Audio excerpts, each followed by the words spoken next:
జలవనరులు కరువు రహిత ఆంధ్రప్రదేశ్ దిశగా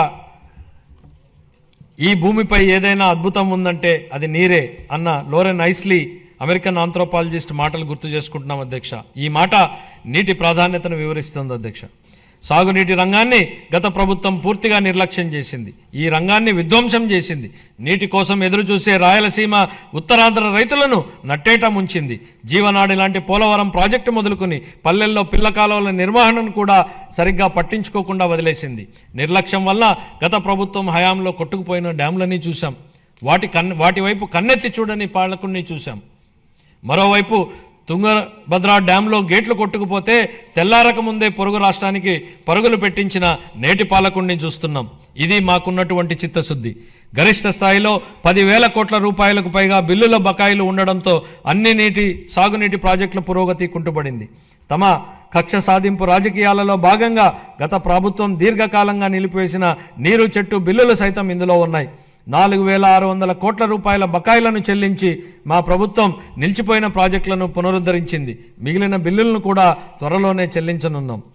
పోలవరం ప్రాజెక్టు ప్రస్తుత మరియు భావితరాల ప్రజలకు జీవితాలను మెరుగుపరుస్తుందని, అలాగే రాయలసీమ ప్రాంతం మరియు ఉత్తర కోస్తా జిల్లాల భవిష్యత్తును మారుస్తుందని మా ప్రభుత్వం బలంగా విశ్వసిస్తోంది.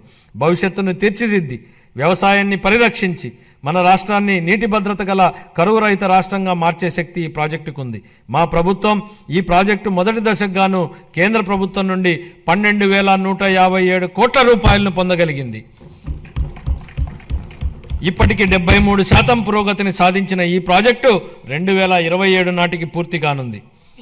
గోదావరి జలాలు ఏటా 2,000 టీఎంసీల నీరు సముద్ర పాలవుతున్న పరిస్థితి ఓవైపు, నీరు లేక ఎడారిగా మారుతున్న రాయలసీమ ప్రాంతం మరోవైపు. వృధాగవుతున్న నీటిని సద్వినియోగం చేసుకుంటూ ఆంధ్రప్రదేశ్ను కరువు రహిత రాష్ట్రంగా మారుస్తూ రైతుల జీవితాలలో వెలుగు నింపే దిశగా బృహత్తరమైన పోలవరం బనకచెర్ల నదుల అనుసంధాన ప్రాజెక్టును మన గౌరవ ముఖ్యమంత్రి గారు శ్రీకారం చుట్టారు. దీనికోసం ప్రణాళికలు రూపొందించే ప్రక్రియ ప్రారంభమైంది. ఈ బృహత్తరమైన ప్రాజెక్టుకు అవసరమయ్యే 1,000 కోట్ల రూపాయలను సమకూర్చుకోవడానికి ఉన్న అన్ని అవకాశాలను గౌరవ ముఖ్యమంత్రి గారు అన్వేషిస్తున్నారు. దీనిలో భాగంగా గోదావరి నది నుండి 2,000 టీఎంసీల వరద నీటిని మళ్లించడం ద్వారా ఈ ప్రాజెక్టు సాకారం కావాలని, చంద్రబాబు గారి కలలు నిజమవ్వాలని మనం అందరం కోరుకుందాం. పెండింగ్ బిల్లుల చెల్లింపుతో పాటు సుపరిపాలన అందించడం వలన పలు ప్రాజెక్టుల పురోగతి మళ్లీ పట్టాలెక్కింది.